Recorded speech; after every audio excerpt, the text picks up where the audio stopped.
Okay, let us pay respect first. Namo tassa bhagavato arahato sama sambuddhassa. Namo tassa bhagavato arahato sama sambuddhassa. Namo tassa bhagavato arahato sama sambuddhassa. We pay homage to the respected, wise, the arhat, and the enlightened. That means the Buddha.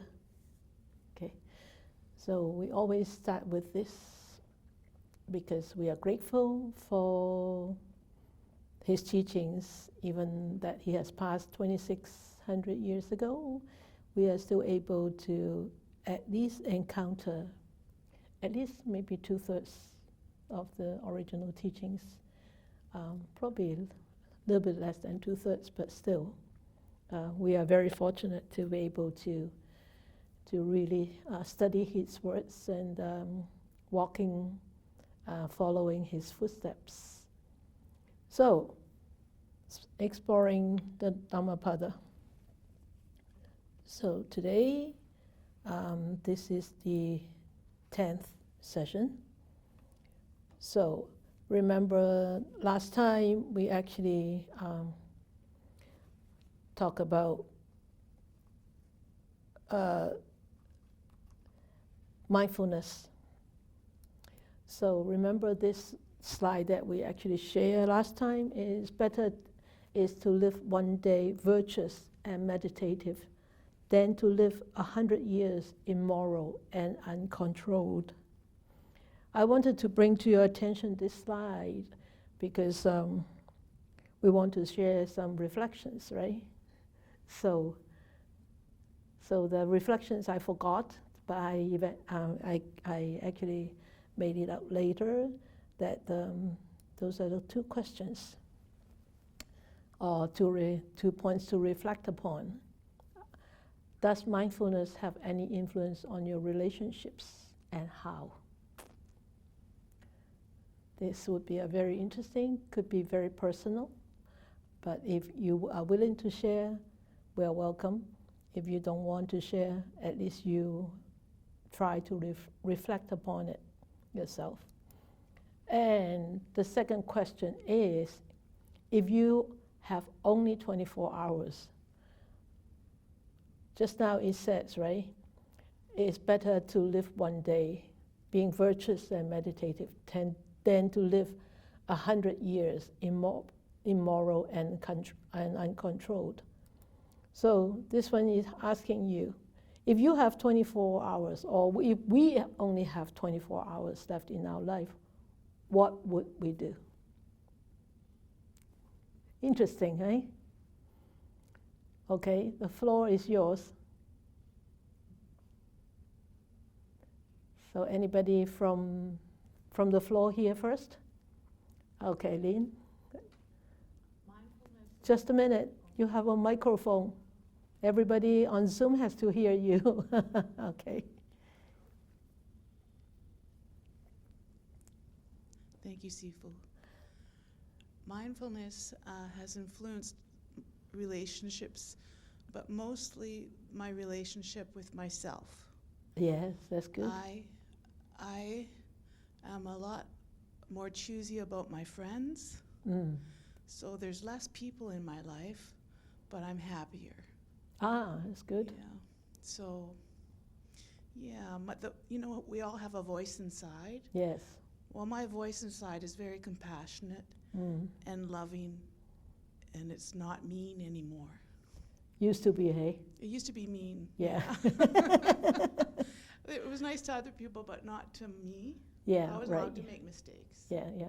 And What would you do if you only have 24 hours left in your life? I would meditate. Ah, in the mountain? Anywhere. Hiking? Wherever I have to be, wherever I can be. Okay, all right. That's what I would do. Okay, good. Thank you, Lynn. So everybody heard it, right? Okay, clear and loud.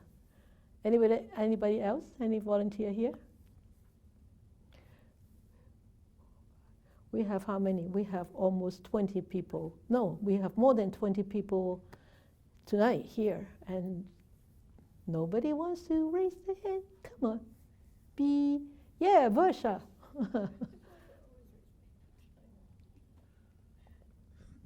Thank you, Sifu. I don't know about number one. I mean, I feel calmer. In terms of how does it affect other people, I think I would have to ask them. But to be honest, I really loved question number 2. And for me, I would want to, this is just being honest, I would want to touch the earth. And I would want to be around people I love. And I would want them to help me think about all the things I'm grateful for that I've had in this time. So that's what I would want. Okay. What would you say to the people that you love if they are around you at that time? Just how rich my life has been because of those people. The people who are very close to me, they've just added to the richness, and they've added to the learning and the growth, and maybe a little bit of asking for forgiveness. I'm not sure. That's good. But That's just That's people good. I really, really love. Out of 10 fingers, how many do you think that that will be around you? Or more than 10 fingers? I mean, ideally, if I had every person in my life around me from all over, from childhood to now, it would be 10. But I don't think I could have that happen if I only had 24 hours. So. I see. Okay. That's good. Thank you. That's good. Anybody else?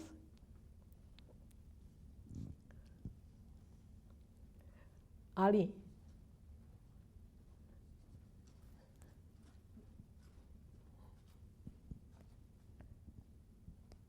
Thank you, Sifu. Yeah. The first question I will answer with, I think my mind is more calm when I have to confront my emotional Turmoils. Yeah. Yeah. And I'm very thankful because by training, by practicing, I can say my sankharas, even if I'm still identifying with them sometimes, they are not pulling me. I'm able to observe them, and I cannot take myself out of them. But No, you can't. But They're I'm part of you. Yeah, Yeah. and I'm so calm in my background. So mindfulness is also helping me to identify myself different than my emotions, something Good, like this. good. That's very important in order not to be caught up by those emotions and being sort of led by those emotions and losing our direction.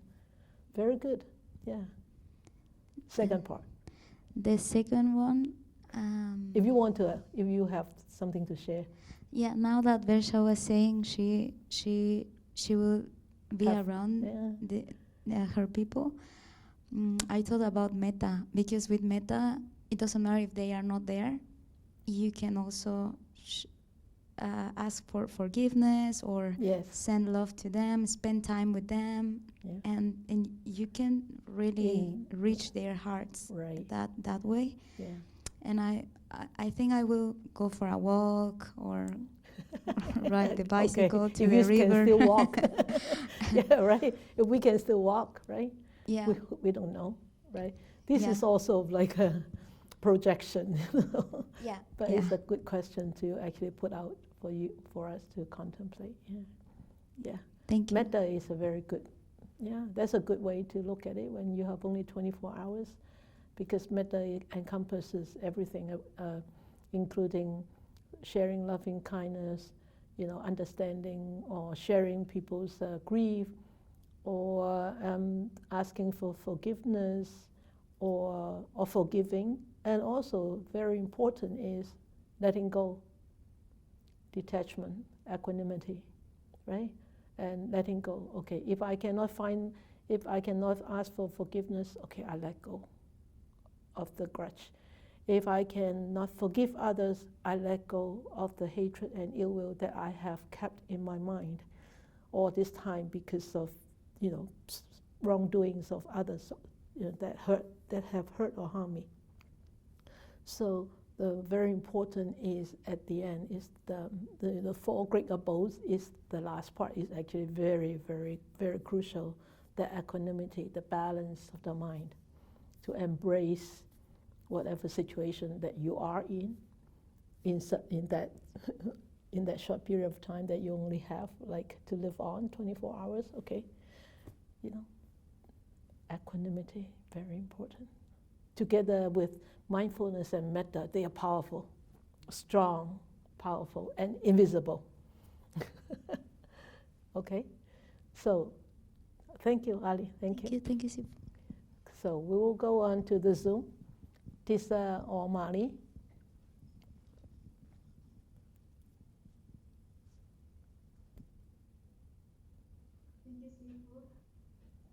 Hello, good evening. Good evening, Sifu. Can you hear me? Yes. Okay, great. Yes, definitely mindfulness has impressed my life a lot. I try to catch myself when I'm dwelling on the past or thinking of negatives. I sort of now catch myself and try not to do that. And I try to be nicer with each interaction I do with people. I try not to be judgmental as I used to be, and less complaining.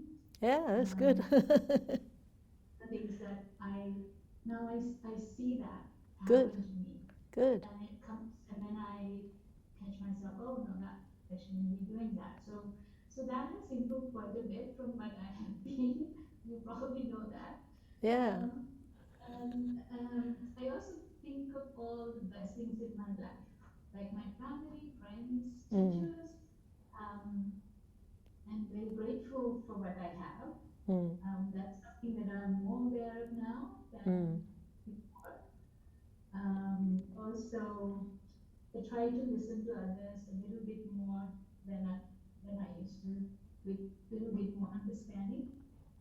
That's good. So those are the things that I think I can say that has influenced my relationships in many ways. Definitely.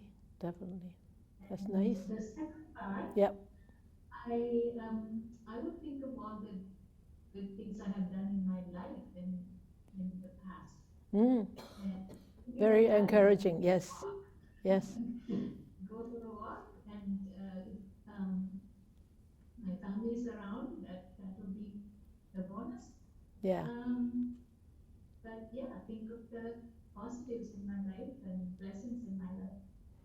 Yeah, that is actually very important, to actually see that you have fulfilled your own life. Whatever that time that you have spent it well. Even though for the time that you haven't spent it well, you say, oh, okay, I haven't spent those time well, but no guilt feeling, no hard feeling, no regret. That's good. It's very encouraging to actually feel positivities at that moment. Very important and very encouraging. Good. Thank you. Thank you, Sifu. So is Irene the second? Because it's too far, I cannot see the name. Irene. Okay, Irene, there you go. Hello, everyone. Hello. Okay, well, number one, my relationships, because of the mindfulness, and my relationship with my teachers is getting stronger and stronger, and more gratitude is growing stronger and stronger. Good. So it's more mindful on stuff that you're talking about this relationship. I just want to express my gratitude to my teachers. Good. Because of them, I learned a lot in them. Because of that, the learning in my mindfulness is, how do I say that? It's getting more mindful each and every day. That impacts my life. Okay. Good. Or number two, if I only have 24 hours, then I would like to keep practicing Dhammapada. until the last minute. Yeah, I was wondering, how would that be, how my mind would that be if I knowing only 24 hours to live, during the meditation compared to what I'm doing now. Of course, that will be totally. More agitation or what, Yeah, definitely. Let's, hopefully that mindfulness that you developed will be able to help you to actually subdue any irritation or agitation that may arise, knowing I only have 24 more hours or I only have 22 hours. And definitely there will be sort of like a sense of urgency, or my life is going, second by second or minute by minute. So there will be sort of like an anxiety or worry or whatever that may pop up anytime, and using that mindfulness of the breath is actually a great tool, because you can only observe the present breath. You cannot observe the past breath. You cannot observe the future breath. So if you are tuning into the breath, you are tuning into the present moment. And if you are tuning into the present moment, you are actually not wasting the time of your life, because we can only be living and surviving at this present moment, right? We have survived the past, but that's gone.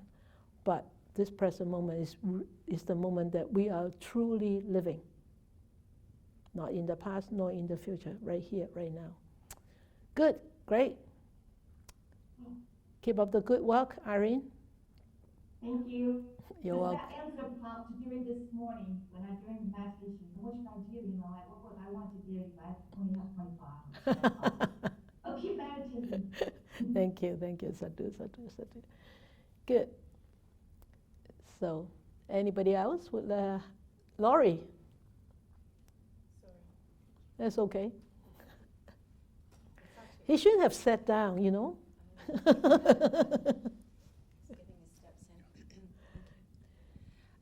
Thank you, Sifu. It's actually a question. Yeah.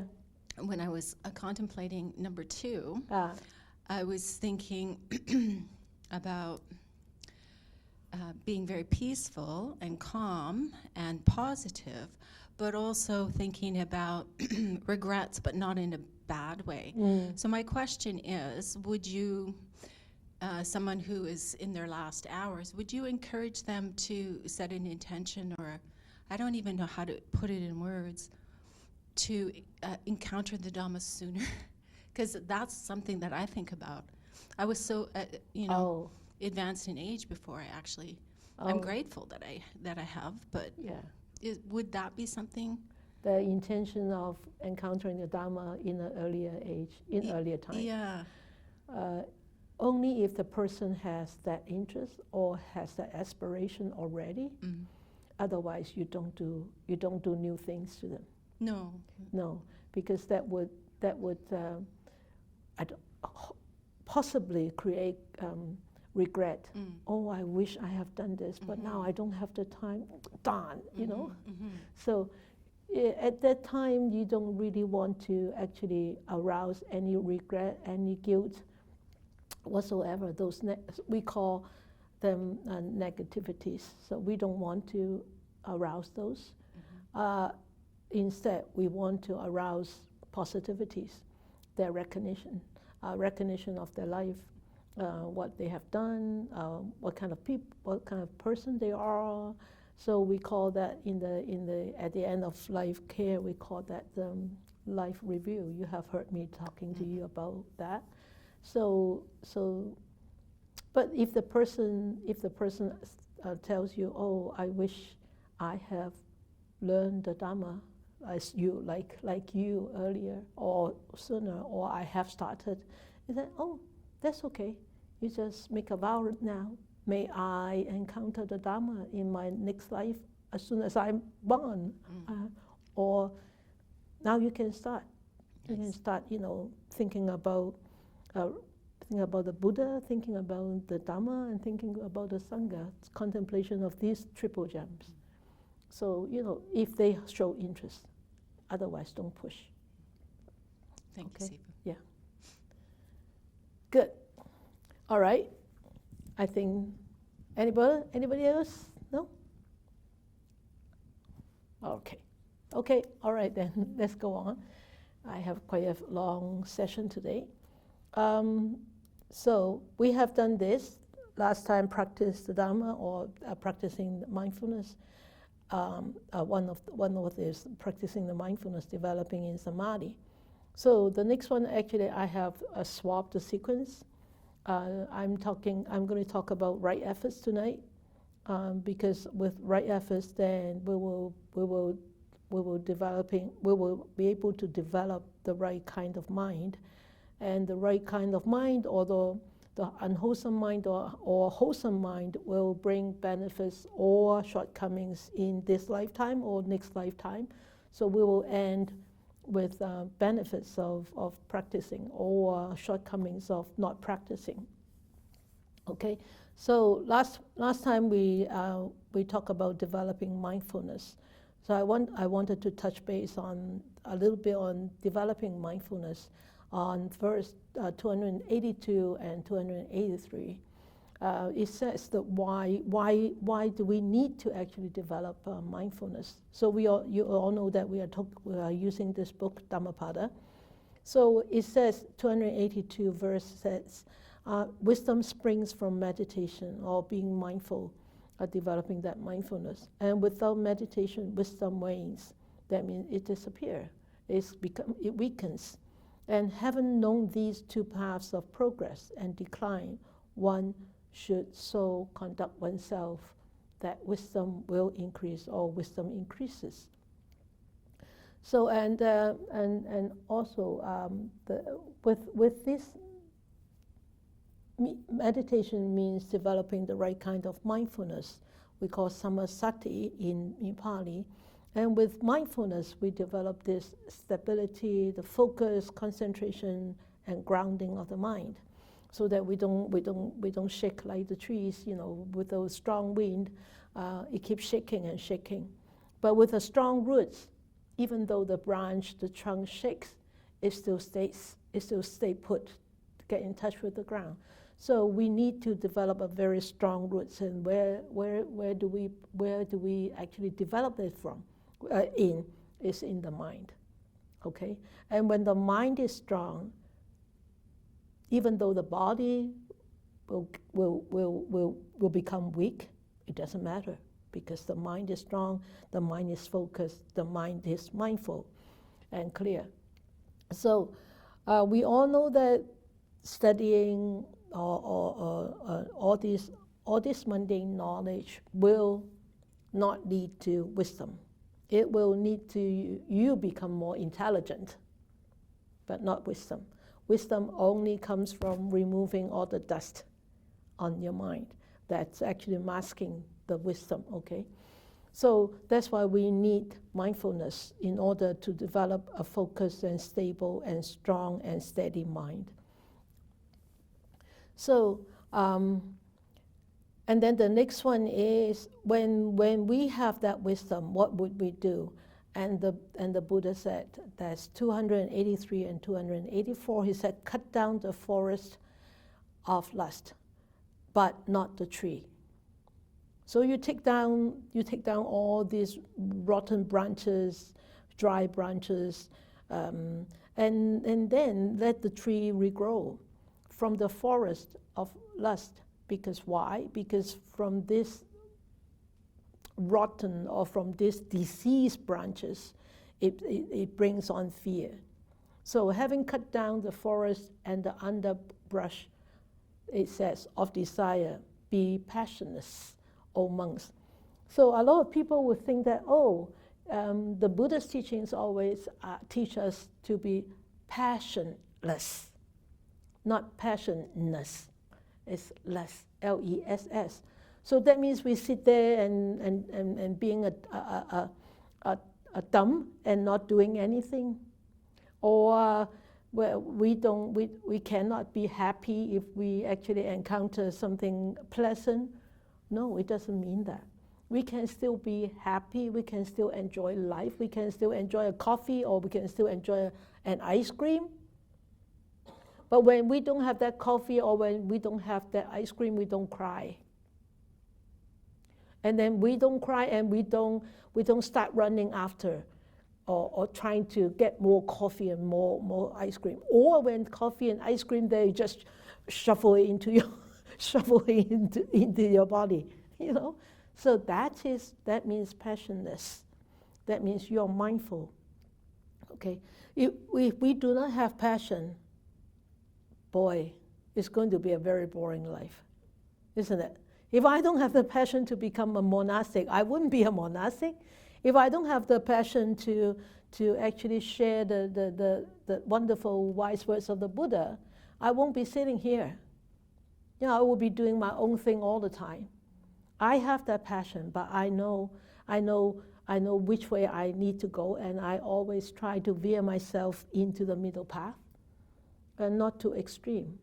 You see, so you can call that passion, you can call that wholesome intention, or you can call that whatever you want to name it. But you do need that kind of urge, you know, in order to proceed in the wholesome way, you know, choosing the wholesome path.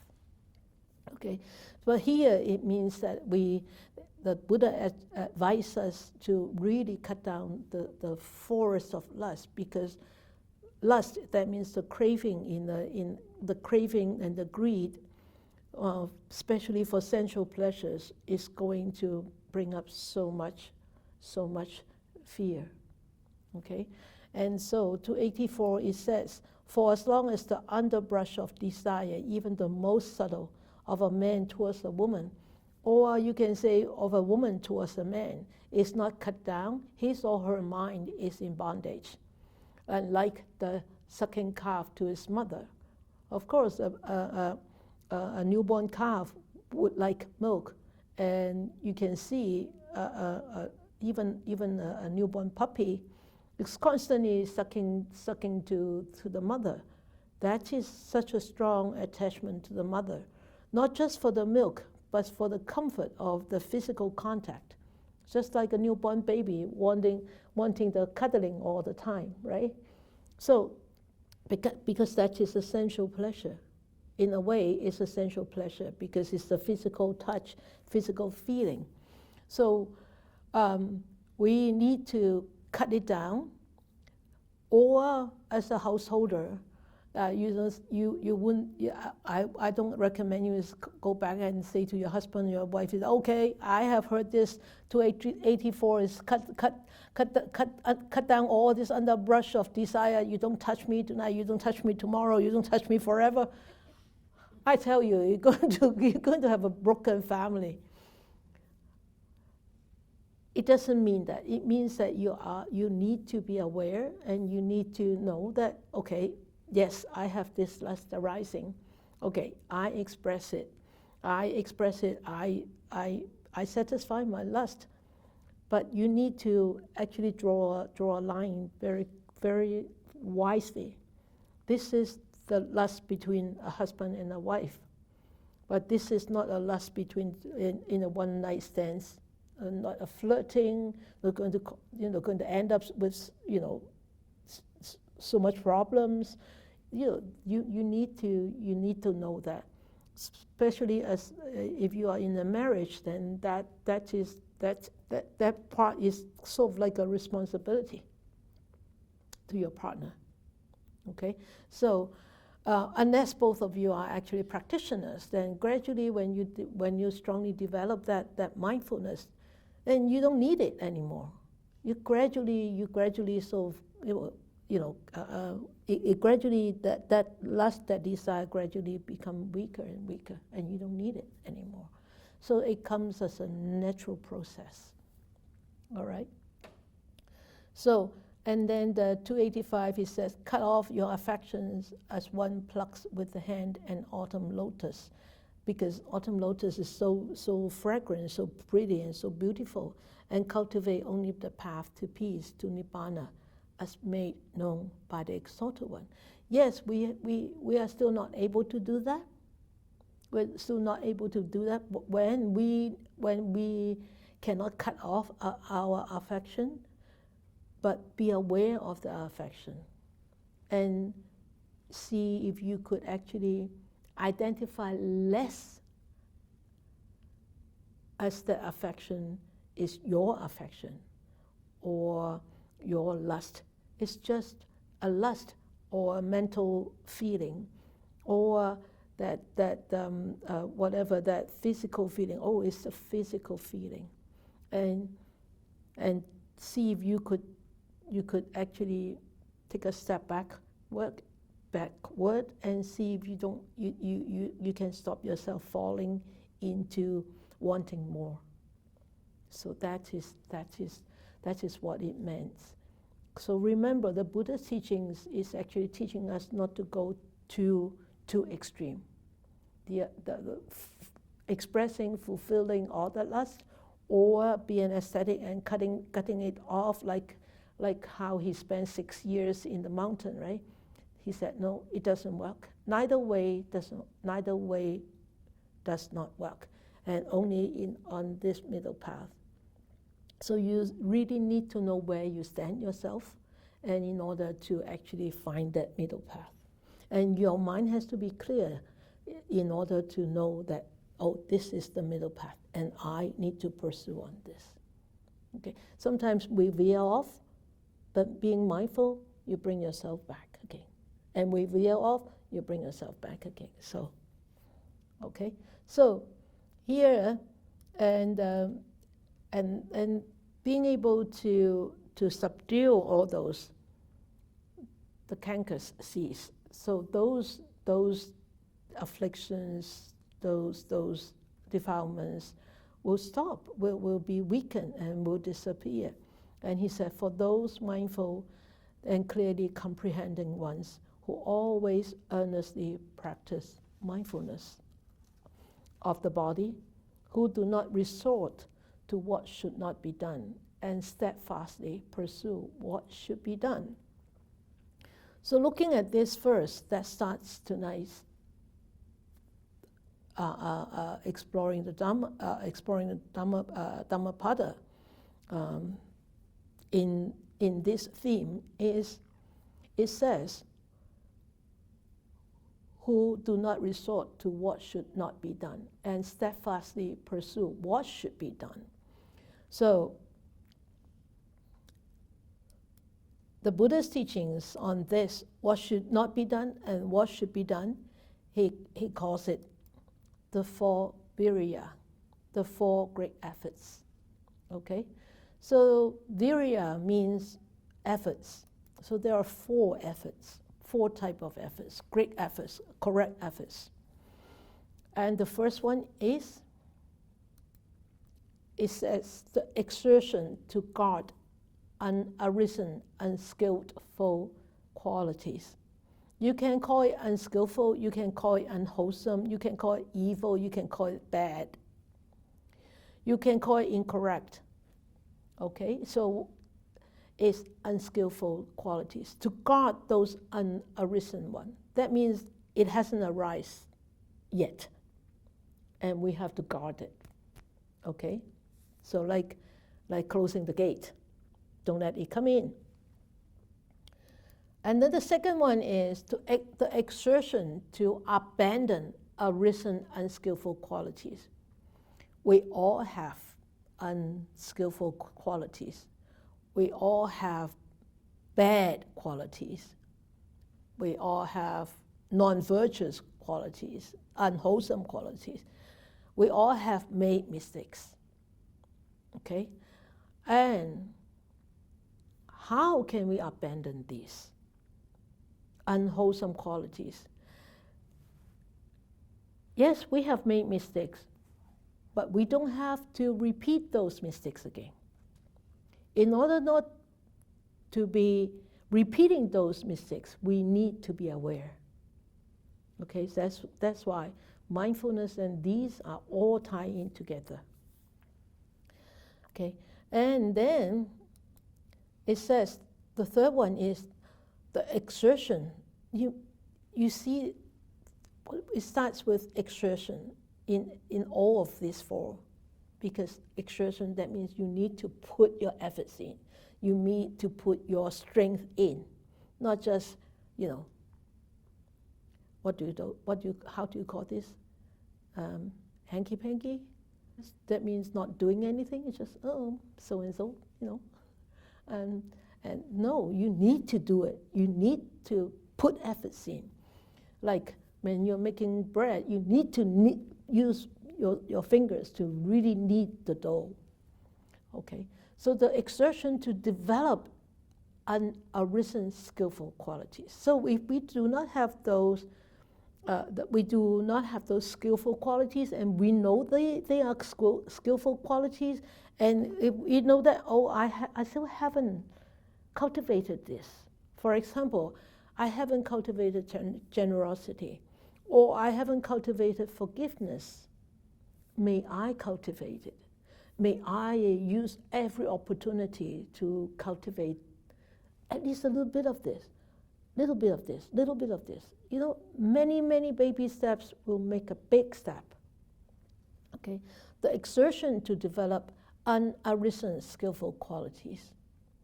And then the fourth one is the exertion to maintain arisen skillful qualities. So, I know, I have this, I am lacking in generosity, I'm lacking in forgiveness, or I'm lacking in diligence or patience. Okay, so I need to develop this. Okay, it's developed, it has come up, but it can easily disappear because it's not strong, right? So we need to maintain it. That's why maintaining actually is a long-term thing.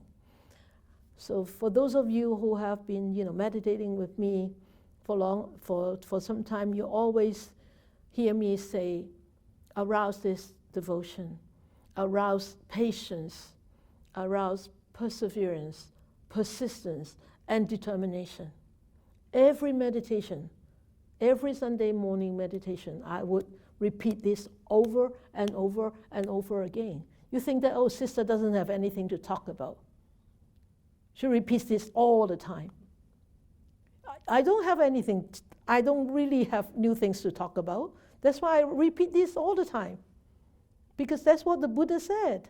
He repeats and repeats and repeats and repeats. You look at Dhammapada, he repeated all the time, not just 3 times. All the time. So that's why I don't have much to tell you, except repeating them over and over again. So don't get bored, okay? This is all I have.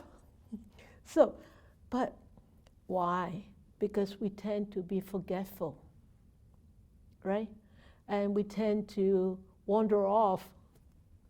And we tend to think that, this is not important.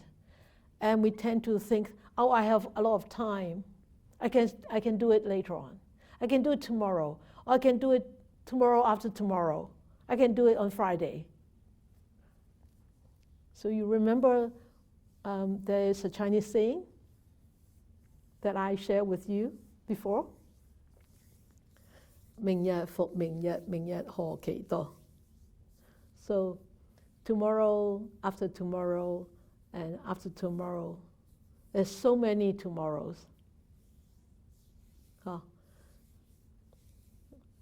我今乜嘢？我今待明日。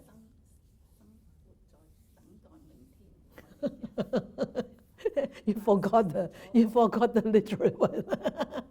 我今待明日。仲有咧？萬事成初。Yeah. If I'm waiting for tomorrow, everything is at a halt. It's waste. It's wasted. If I'm waiting for tomorrow. What does it mean?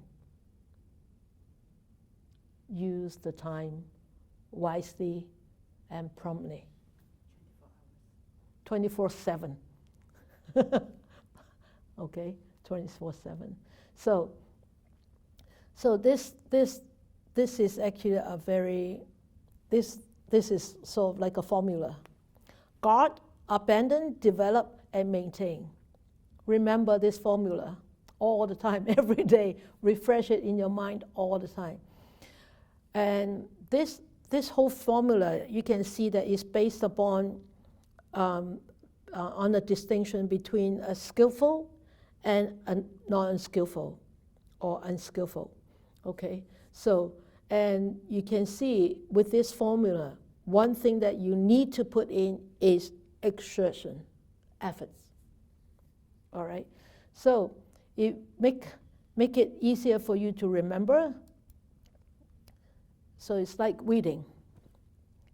We have a farm, so we as a semi-farmers, we know. Or you have a garden, you know, you pick weed, right? You pick out all the weed, and the grass will flourish, will become pretty, and then the next one is the planting, the skillful one.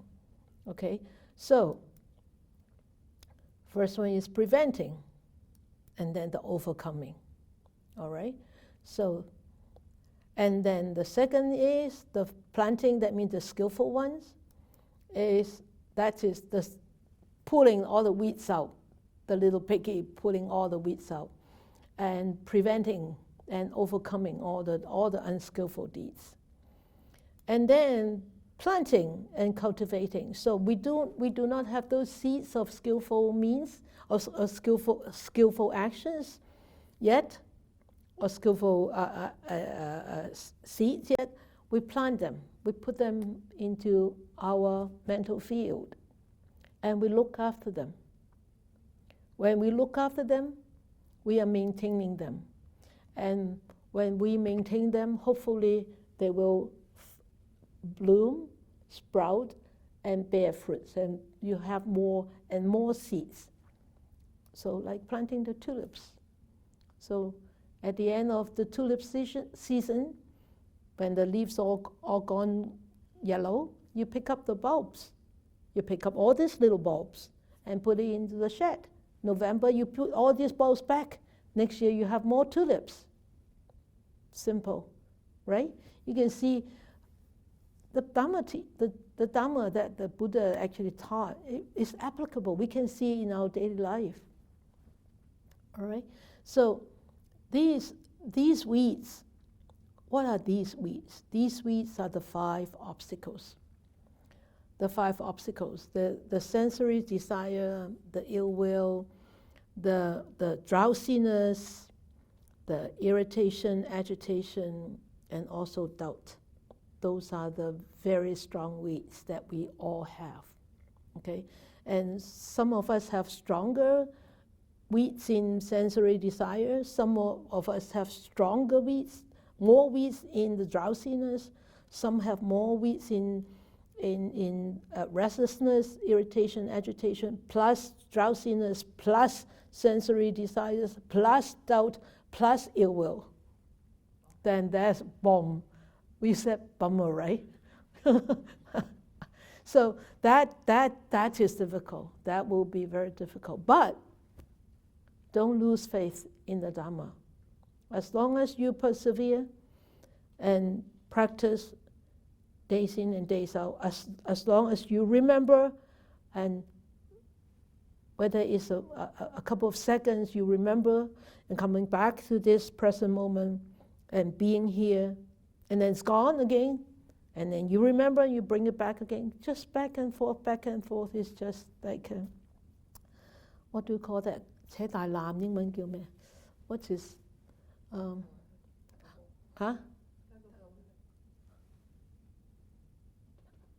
What is that game?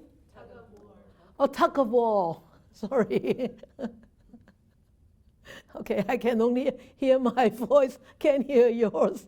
Tug of war. Yeah, just like tug of war. Who is your enemy? You are your own enemy, right? Nobody else is. So, in the Dhammapada, there are so many verses in the Dhammapada that actually talk about the right efforts. I mean, not really pinpointing to right right efforts, but there are so many in the Dhammapada actually talks about the right efforts. So, 231. So if you go back and then read it from the Dhammapada at home, you can actually revise it all the time yourself. So here, 231. 231, 232, 233, and 234, they share the same story. As I have told you before, even though that we have 423 verses in the Dhammapada, but there are only about 300 more of the stories, because some of the verses actually share the same story. So 231, it says, one should guard oneself against irritability. That means irritation. In bodily action, one should be controlled in deed. Deed, that means physical actions. Having abandoned bodily misconduct, one should practice good conduct in deed. So, you can see I actually highlighted all these four in different colors. Guarding, controlled, abandoned, and practice. It's the same as the four great efforts. So, this story is about the 6 bhikkhus, the 6 monks. They were at the monastery, and the Buddha actually said these 4 verses because of the behavior of these 6 monks. And what did they do for the Buddha to actually give this really serious teaching? Is they were wearing wooden sandals, or wooden, whatever you want to call it. In the old days, or even nowadays, a lot of, in the Indian tradition, they don't wear shoes. But it so happened, these 6 monks wear wooden sandals, and they walk. They went kruk, kruk, kruk, kruk, kruk, kruk, kruk, kruk, kruk, kruk, kruk. So the Buddha was in the monastery and said, what's all the sound? Just like when we were meditating, we heard the woo, woo, what's that sound? The doves, the pigeons. We should be thankful for the doves and the pigeons. Maybe because they are here. This year the woodpecker didn't come. So you see? Making sound. You see? Somebody is making sound. So maybe because I was touching this mic. No. Oh, okay. All right. Never mind.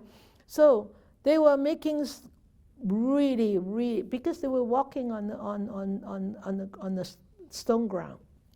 So the Buddha heard that and he asked, what happened? Ananda said, oh, these were the monks. These monks are wearing wooden sandals and walking on the stone ground. That's why they make so much noise. So the Buddha actually talked about this. So that's why, as a monastic, or as a Buddhist actually, as a practitioner, there are actually, we should be actually very mindful of our different postures. When we stand like a spruce tree, straight and tall. And when we walk like as if wind, like light. You see? Light. That means no noise. So when we sit like a bell, like a big bell, like grounded. And we sleep like a bowl, B-O-W, like a bowl, not flat like this, like a bowl. And that is actually a good sleeping posture. And so that's why the Buddha, after hearing this clong, clong, clong, croak, croak, croak, he actually gave this teaching. First, the bodily behavior. So walking is actually a bodily behavior, physical behavior, right? So when you walk, be mindful. Make sure that you are walking like a wind, like flying in the wind. And then the second teachings that he gave was one should guard oneself against irritability in speech, and one should be controlled in speech, and having abandoned verbal misconduct, one should practice good conduct in speech. That means verbal. The one before 231 is physical, bodily conduct, bodily actions. This one is verbal actions. And the next one is mental actions. One should guard oneself against irritability in thought, because when we are irritable, when we are agitated, irritated, tell you, what comes out from the mouth is very, very, could be very damaging. Yeah, and one should be controlled in thought. Having abandoned mental misconduct, one should practice good conduct in thought. And one way to actually have verbal and physical conduct to be all controlled and all abandoned, or guard and controlled and practice, is mental conduct. The most important is mental conduct. That's why I put the next session as the mind. That's why I put the efforts in here. So the mind is the chief. So whatever comes out is not because of this mouth, it's because of this mind. The mind is not this brain, it's this mind heart.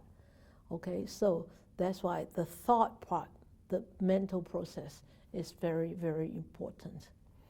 So this is the practice of right efforts in body, speech, and mind. So, and verse 50 says, let none find fault with others. Let none see the omissions and commissions of others, but let one see one's own acts done and undone.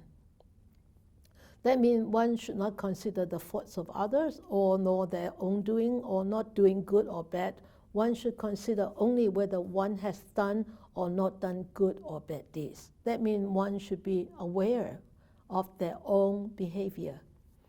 So some of us are very hardworking, or a lot of us are very hardworking, or all of us are very hardworking. And we think that we are very hardworking. And then we expect others to work as hard as we do. And then if they don't, then we say they are very lazy. They slack off. They don't work as hard as I do. Or they don't work. And the Buddha said, we should not consider the faults of others, nor their doing, or whether they do good or bad. But we should be constantly keeping a check on ourselves. Because why? Why? Because we cannot change others. We can't. No matter how much you're wanting them to change, only if they want to change. Then your advices will work. It's really whether it's your advice or not. If it's a time for them to change, they will change. If the seeds is not ripened, no matter how much you say to them, it doesn't happen. I have learned it a very hard way. So this whole thing behind this story is, there is this lady. She adopted an ascetic as a son, and she was looking after him. But when she heard that her neighbors kept talking about the Buddha and how great the Buddha's teaching was, so she wanted to actually listen to them, to the teachings of the Buddha, and wanted to invite the Buddha to come for alms. And then the Buddha was, agree to actually to her offer, and then he came. And he came, and then this adopted son, the ascetic, was there, He didn't want to come out. He didn't want to listen to the Buddha's teachings. And then when his adopted mother was listening to the Buddha's teaching, and he was so angry, and he blamed and cursed the lady for venerating the Buddha.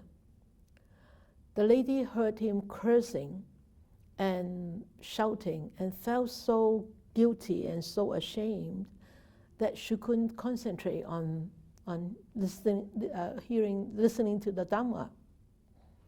Then the Buddha said this verse. He said, "Let none find fault with others, but let one see one's own acts done and undone." So the Buddha advised her, don't listen to his abuse, don't react to his rage. What you should concentrate is on what you should be doing right now. If you're listening to the Dhamma, listen to the Dhamma. Never mind what people do around you. So as meditators, we know. We sit there and when you hear people cough, you say, "Why are you coughing? Go out of the hall. You're disturbing." That's your fault. It's not his fault. It's not her fault. It's your own fault. She doesn't want to cough. He doesn't want to cough. Who wants to disturb the peaceful atmosphere? Who wants to? Nobody wants to. And that's the test for a meditator. I remember when I went to a retreat, and I was put into a room just next to the main door. And whenever it was winter, and people goes out for walk at lunchtime, goes out for walk at dinner time, and they never hold the door.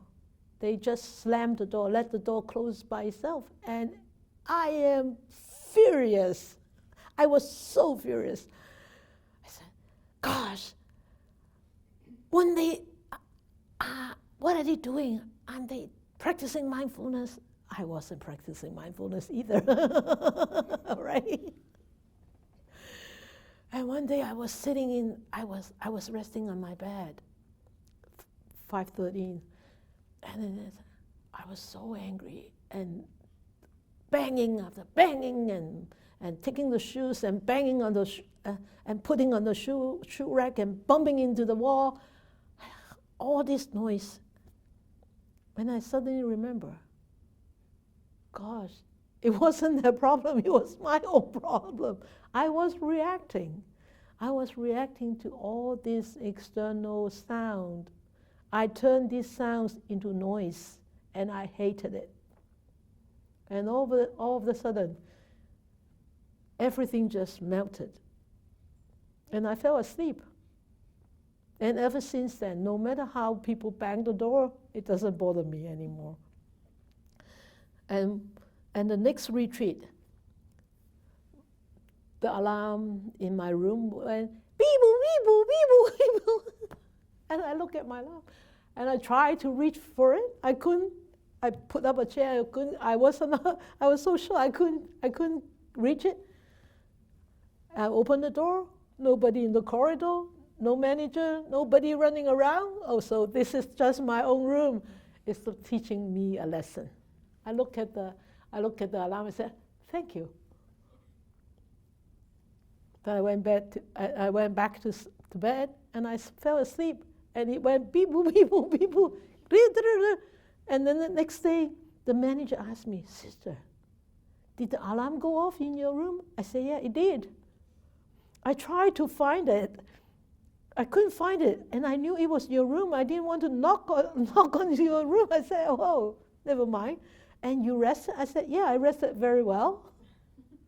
And she said, "Wow, you must be very mindful." I said, "I have learned a very hard lesson." So, don't find fault with others. When you don't do that, you find there is this peace of mind, and everything will be okay.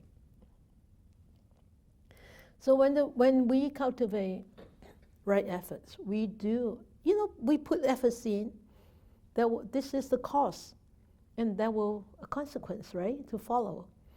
And verse 226, it says, those who are ever vigilant, who discipline themselves day and night, never intent upon Nibbana. Of course, Nibbana is very far away.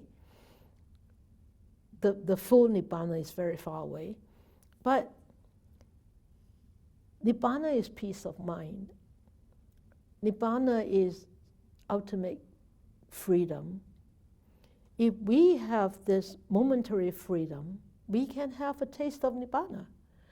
We can, if we have this peace of mind, momentary peace of mind, and strong happiness, and feeling of gratitude and joy and everything, that's momentary Nibbana. Of course, the ultimate Nibbana is very far away. It may be eons of life before we reach there, but it doesn't matter. But everything starts from here. But the cankers will fade away. That means all the defilements, all the pollutants will fade away when one is vigilant. Vigilant, that means exertion. You exert, you put your effort in. Who discipline? You discipline. You need to be putting your effort in order to discipline yourself. Day and night, not just momentary, it's day and night. So, ever intent upon we forget about that, but we focus on ever vigilant and discipline themselves day and night. Do we discipline ourselves day and night? Oh, we'll be lucky if we discipline ourselves half day, half night, or quarter day, quarter night, right? We don't. How much wandering thoughts do we have? When I teach the 7 days meditation, I teach walking meditation, and there are actually a lot of techniques in walking meditation. And one of the technique is I would ask the students to choose a path of 25 to 30 steps. That is the ideal distance of walking meditation as a beginner. And I would ask them, one of the technique is, I would ask them, okay, you start from here, you just walk, but you need to be mindful. Count how many wandering thoughts at the end of 25 steps. He said, can't count, lost count. Sometimes they would say 20, 30s. I said, you're lucky if you can count them, right? And sometimes the thought just appear and you miss it. You think that you didn't have that wandering thought, but because it's just that flick of moment. It's so fast. It's even faster than the lightning. So we don't, they said, wow, that is crazy. My mind was so crazy. I said, yeah, now you know, right? And when you sit down and you forget to be mindful, oh, you spend the whole hour wandering away. So nice, isn't it? Thinking about cooking and thinking about cinema, thinking about going onto a cruise ship. Oh, wow, it's so entertaining, right? And you think, wow, an hour is gone. What have I done? Yeah, wandering away. Yeah, day and night wandering away. We are wanderers. We are wanderers. So,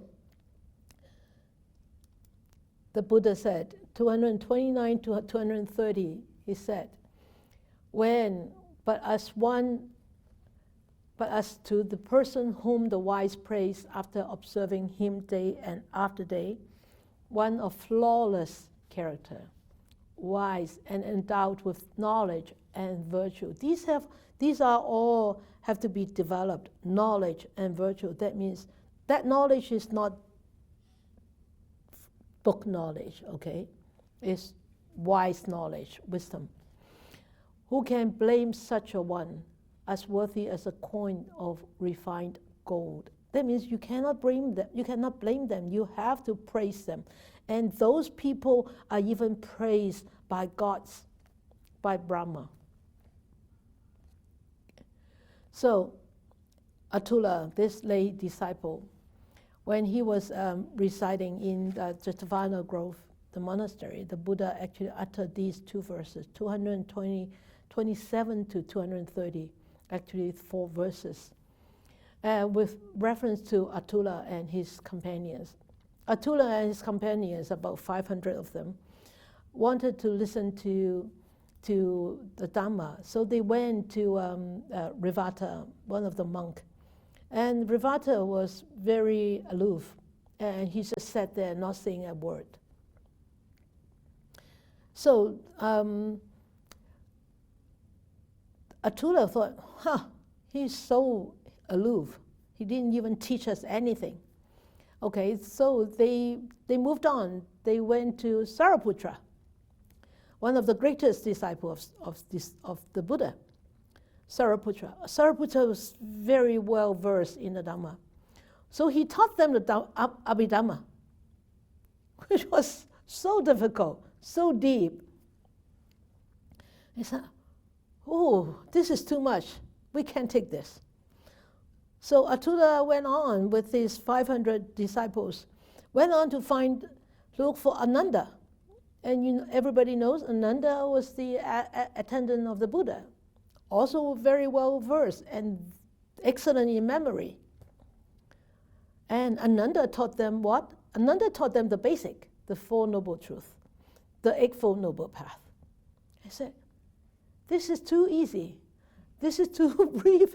This is too sketchy. So they said, let us go to the Buddha. So Atula and the 500 disciples went to the Buddha and complained. Complained about Rivata, complained about Sariputra being too difficult, complaining about Ananda giving too simple instructions, too simple teachings. And they said, Venerable Sir, Venerable Buddha, we come to listen to your teaching. We have been to other teachers and we're not satisfied with any of them. Wow, not satisfied with the greatest disciples of the Buddha.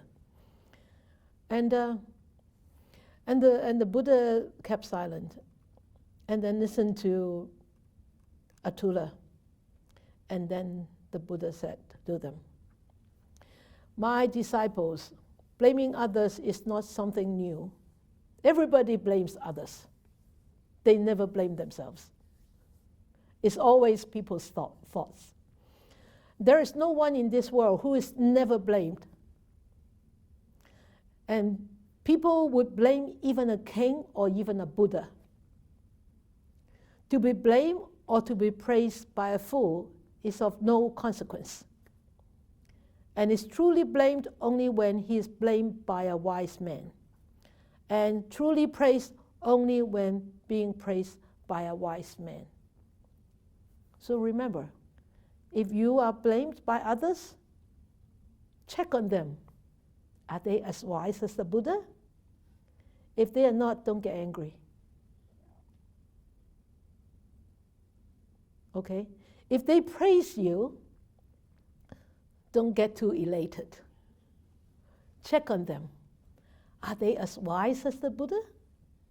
If they are not, just smile and walk away and forget about that praise. Okay? And so if one has really practiced with right efforts, what would they be like? Verse 23, it says, the wise one, ever meditative and steadfastly persevering, experience Nibbana, the incomparable freedom from bondage. They are totally free from bondage, the result of good and correct efforts, the virya, the great efforts. So, and also verse 24, it says, ever grows the glory of one who is energetic, mindful, and pure in conduct. You see, energetic, that means diligence, persevere, and mindful, being aware. Pure in conduct, that means sila, right? Morality. Remember, we all make mistakes. Yes, we have had pollutants. We have had misconduct before in the past. But what's most important is now and the future. Use those misconduct from the past as the teachings to remind yourself how those misconduct bring bitterness, bring unhappiness, bring sorrow, bring all these negativities. And ask yourself, do I want to become a happy being now and tomorrow and in the future? If your answer is yes, then pick yourself up, use those as a teaching, put them aside, and remind yourself constantly to improve and progress towards that positivity. Okay? And so, pure in conduct, discerning and self-controlled, righteous and heedful. So if a person is energetic, mindful, and pure in his thought, word, and deed, and if he does everything with care and consideration, he will restrain his senses, not by force, not by suppression, but by being mindful. He earns his living in the righteous way, and he is not unheedful. So, the praise or his self-esteem will continue to grow. Okay? So, this is how one actually reap the consequences of being mindful and being moral and being energetic. So 280 is that irrigators regulate the waters, arrow makers straighten the arrow shaft, carpenters shape the wood, the wise control themselves. Control, that means the right efforts. So this story, I think you have heard about this before. Pandita, while residing in the monastery, he heard the Buddha utter these verses. Pandita at that time was a very young boy, the son of a man in very rich. His father was very rich in Savatthi. So he became a novice monk at 7. 7, wow, wonderful merits of past lives. And on the 8th day after becoming a Sramanera, he was following Sariputra on an alms, going out for alms, like receiving offerings. He saw some farmers channeling water into their fields, and he asked Sariputra, he said, can water which has no consciousness be guided to wherever one wishes? And the Sariputra said, yes, it can be guided to wherever one wishes, right? You make canal, and when I was first ordained in Hong Kong, we used bamboo, big bamboos like this, to cut into half and to lead water from the mountain for us to use, because we do not have city water. So, and we collect in big pails like that. So the water can be led, even though water has no consciousness. And then they walk on, and then he saw somebody making fletches and arrows and all that with fire and try to straighten them. And so he asked Sariputra, he said, water is without consciousness. can be guided to wherever one wanted. And this, the arrow maker, the arrows, the bamboo the shaft have no consciousness, but the arrow makers can strengthen them. Then the carpenters can shape the wood. But he said, what about us?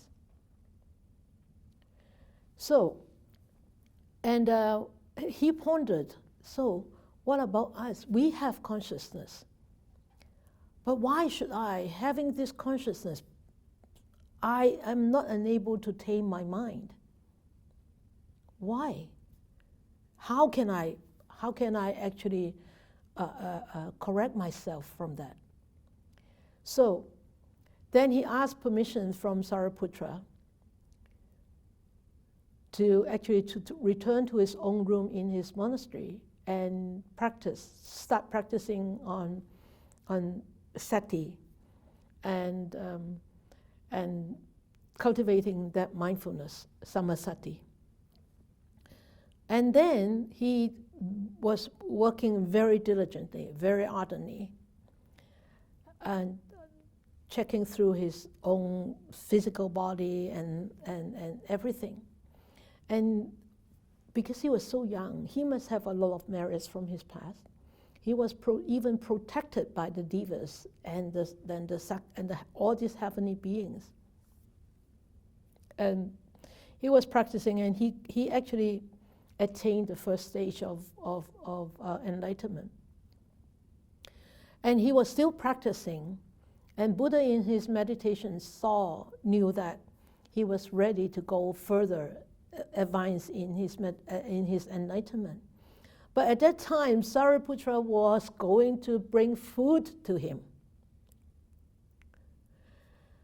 And the Buddha, using his supernatural power, appeared in front of Sariputra, just at the door, and took Sariputra out, took him away, and not offering any food. And when they were talking, actually, he attained actually the arhatship while Sariputra was talking to the Buddha, or while the Buddha was talking to Sariputra. So Pandita actually attained that arhatship at that time. And why was that? Because he contemplated even the water can be led through, channeled. Why can't I? I am a human being. I have the consciousness. I can practice. I can develop this mindfulness. I can develop this tranquility. I can experience this sukha. I can experience this gladdening. I can experience this impermanence. And so that's why he started really, really practicing diligently, and he attained this enlightenment. And the Buddha actually said this verse because of this Pandita. So you can see when one is really practicing diligently, and they got all this protection from everywhere. So 234, it says the wise are controlled in bodily deeds, controlled in speech, and controlled in thought. They are truly well controlled. Well controlled, that means having the right efforts being put into the right space. And this, by effort and heedfulness, discipline and self-mastery, let the wise one make for himself an island which no flood can overcome. The Buddha uttered this verse in Venerable monastery. There were two brothers. One is called Maha, and the other one was called Chula. And their father was a banker at that time in Rajagala. And both of them became ordained as monks. Maha was very diligent, and Maha actually attained his enlightenment, arahantship, very early in his monkhood. But Chula was very dull. And no matter what he learned, he couldn't remember. He couldn't practice. So, but nobody knew why. Because in the previous existence, at the time of the Kassapa Buddha, Chula actually made fun of a bhikkhu who was very dull, not very smart. And so, Chula, then later on, he was born as a very dull person, very slow and not smart person. So Maha was actually very frustrated with his brother. And about that time, there was this very, very rich man who came to the monastery and wanted to actually give offerings to all these monks. And so Maha was being the head monk at that time, looking after the whole Sangha. So he said, oh, everybody go. Chula, you stay home. Chula, you stay. And Chula wasn't very happy. Of course, right? Everybody could go, and I can't go. Like if I say, oh, I take you, everybody, okay, but you stay behind. Kok definitely will be unhappy. Why? Why, Sifu, you not taking me? What's wrong? You don't like me, right? There will be a lot of question marks in the head. So, but then the Buddha said, no, Maha, let Chula come. Let Chula come. So Maha wasn't very happy that Chula went too. But anyway, the teacher says so he had to follow. So, but everybody went into the hall. The Buddha said, Chula, you stay here. You stay in the hall. We will go in. You stay here. And then the Buddha said, take this. The Buddha gave a piece of cloth to Chula. And he said, when you take this cloth, you go and rub this piece of cloth, okay? And every time you rub this cloth, you need to repeat this, taking on impurity. Raju Haranam. Raju Haranam, that means taking on impurity.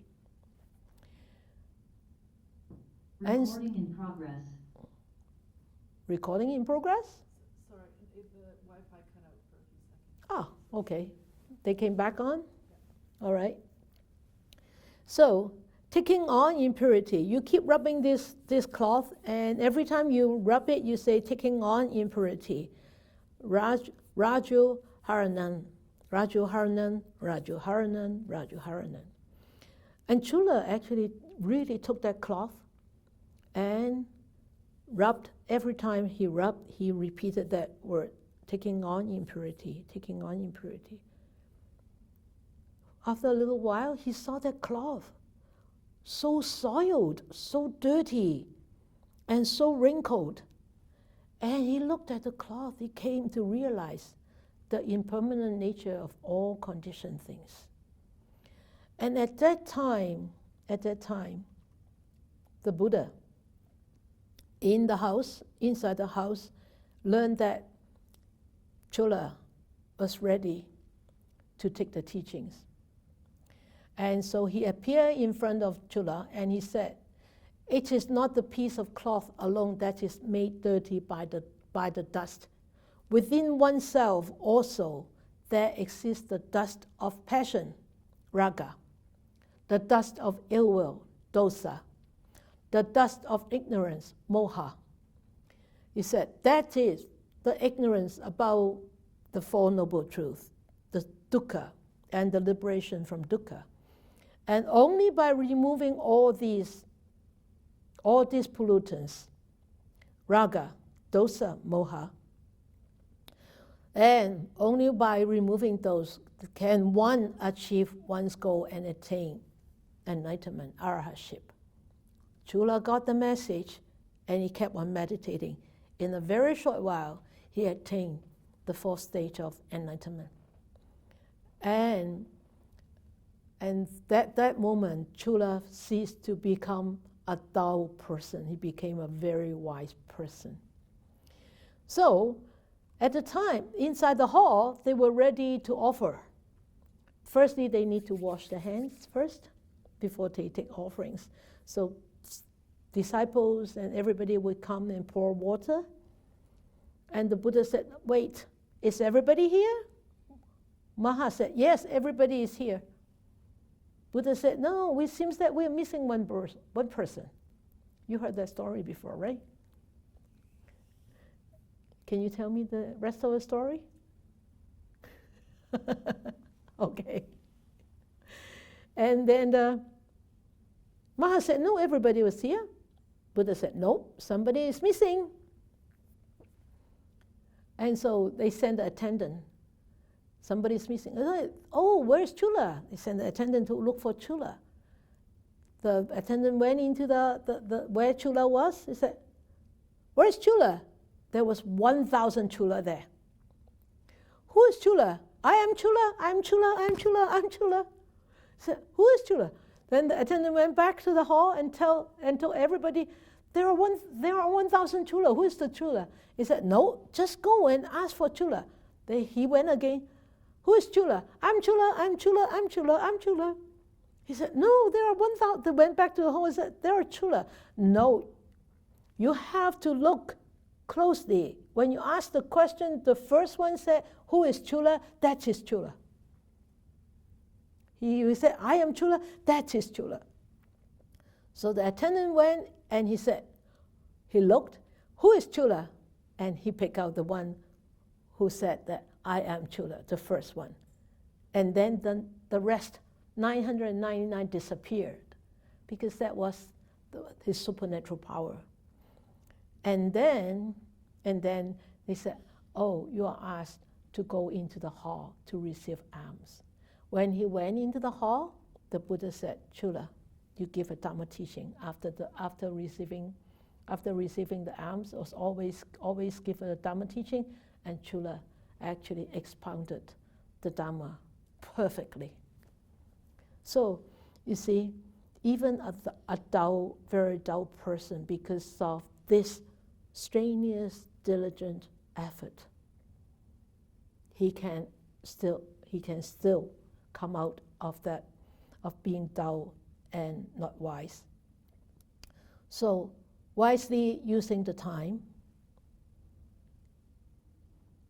wisely using our time, he said, better it is to live one day strenuous not in the sense of tired, okay, but strenuous in the sense of like enthusiastic. And resolute, that means very determined, than to live 100 years sluggish and dissipated. Get that? Echo me? Okay, that's tonight, Dhamma sharing. Good, thank you. So reflections. I remember this time. Do you have any weeds that need to be removed? How well have you done this? So be honest. So everybody is scratching their head. All right, okay, so reflect upon this and let us share next time. All right, then we will dedicate our merits. May these blessings extend to all, that we, with all the other living beings, together will attain the Buddha way. May we wish more and more people will encounter the wise words of the Buddha, study them, understand them, practice them, and help themselves to liberate from all the entanglements and be ultimately happy, peaceful. May you all have a great week.